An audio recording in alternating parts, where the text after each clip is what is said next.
at kind of dealing with the Corsair DT harass into the mid game. They almost always have a Sunken Colony, oftentimes, or an Overlord and plant. And Bisu actually moving out right now.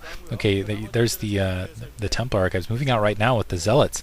A little bit off time. Looks like the Sunken Colony already being placed Hydro Sten, creating a bit of a blockade altogether. I'm kind of curious where Jaedong's Scourge are, because usually you'll see a Scourge already in the field, but it looks like he's skimped it thus far. Maybe that's an artifact of just of the amount of Zerglings he's produced. Bisu gonna have to back off, but at least he's getting... Oh, never mind, he had him out in the field. Run away, Bisu. And 2-hit, and that's kind of the critical thing, is unless you have the Corsair up in the air, the Bisu build does not function, and those Scourge... I really feel like Zerg players, I'm not sure what it is, speed upgraded actually with these Zealots, and it looks like they come around for another attack here at the lower 9 o'clock. Between the Sunken Colony, the Zerglings that are already out in the field though, and those 2 Hydralisks, I think he's not going to be able to accomplish as much as he wants to here though, and more Zerglings spawning. So yeah, losing a lot of these Zealots out in the field, I think this is a bit of an overcommit. Let's see if he can pull them out still, though. He'll be in a good position. He's bringing more of the troops in, and he hasn't lost that many drones. And he's actually morphing lurkers right in the midst of this. More Zerglings running in to continue to hammer away. The drones trying to create a little blockade, killing a bit here. So Bisu going to be able to get the Sunken Colony down, going to be able to take out a fair amount of drones. So nice micro there altogether, and yeah, really accomplishing what he wanted to. But finally, the lurker pops out and is able to sink, and that is going to be the end of that harass. Still might be able to pick out, and sorry for that microphone bump, I'll do it again just so you guys get annoyed. Sorry about the microphone bump. But it looks like Bisu was able to accomplish something, probably not as much as he wanted. Now spotting with that Scourge, going to be able to get some probe kills. Bisu actually right on top of it, and actually I don't think that Lurker's quite in range to do the hit, so not getting any kills here. Maybe it's just hold positioning, waiting for an opportunity.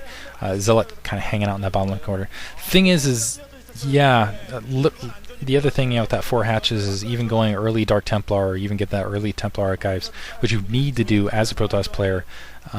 Off of that, with the Corsair out in the field, you end up with a very late Observatory, and you have difficulty killing things like Lurkers out in the field right here, so you just, I don't know, it feels like it's very flexible for Zerg and very difficult to counter. It looks like Bisu going to run up and do the attack your own Zealot trick with his 2 Zealots to take care of this Lurker behind his mineral lines, and able to dispatch it summarily.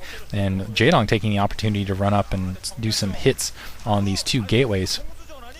I'm surprised he didn't do that earlier, and producing a lot of Zerglings, more Zerglings than I think he really needs to try to attack that additional unit out in the field. He's going to bring out, yeah, you really can't pull the Archon trick out with that amount of troops. So yeah, or with that amount of Lurkers, I should say.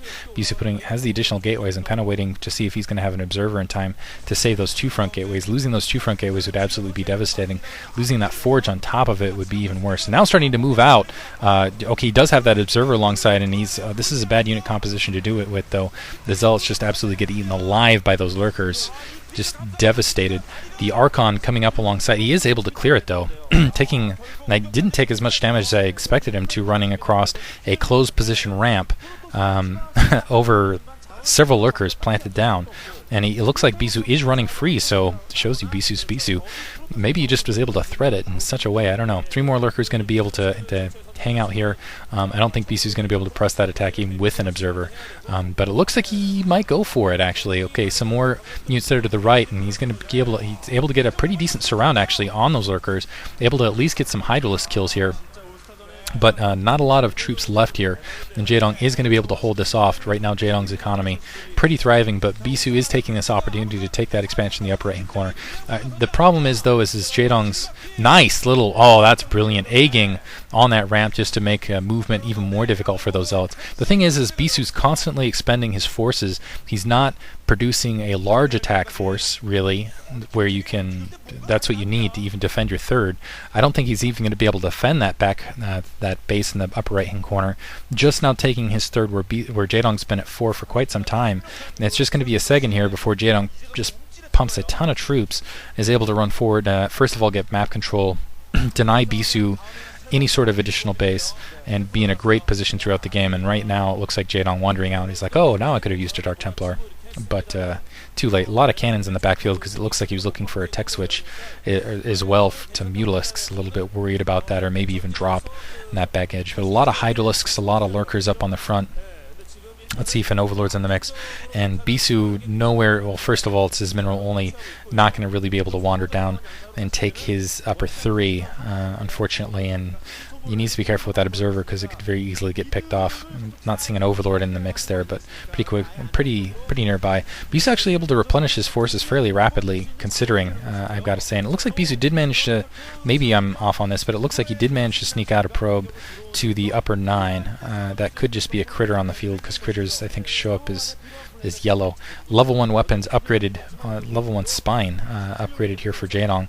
It looks like Jaedong just putting down some additional hatcheries. Actually doesn't have that greater drone saturation in the bottom left-hand corner as I expected this stage. And now pouring in with a big attack, getting stopped up, and it looks like most of Bisu's troops out of position. They're going to have to swing around actually to go attack here from the 9 o'clock. They're getting occupied a little bit here.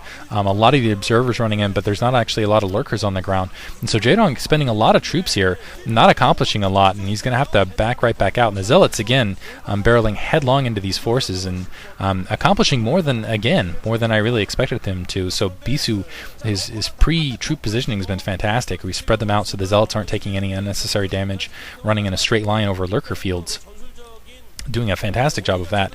And so Bisu actually might be able to secure that upper 3, interestingly enough, so, and come right back into this. And it looks like he's swinging around for a counterattack. He has a significant amount of Zealots. He has weapons too, and he's running mostly into Hydralisks that don't have any Carapace upgrades, so he might be able to come out with this game. A nice Psy Storm across a lot of those troops, and yeah, he's got a really good unit composition to run in here. And somehow, despite sacrificing a lot of the Zealots earlier to do what I would consider a decent amount of damage, but not game-shifting amount of damage, he's able to just macro right back up off his gateways. And it looks like he's going to be able to take this game because Jaedong, just a little too, maybe he got caught building too many drones, getting run over. So Bisu able to take the match, Jaedong having to GG. Wow, a little bit of a surprise there. Hope you guys enjoyed it. Excellent play from Bisu altogether. Thank you for listening.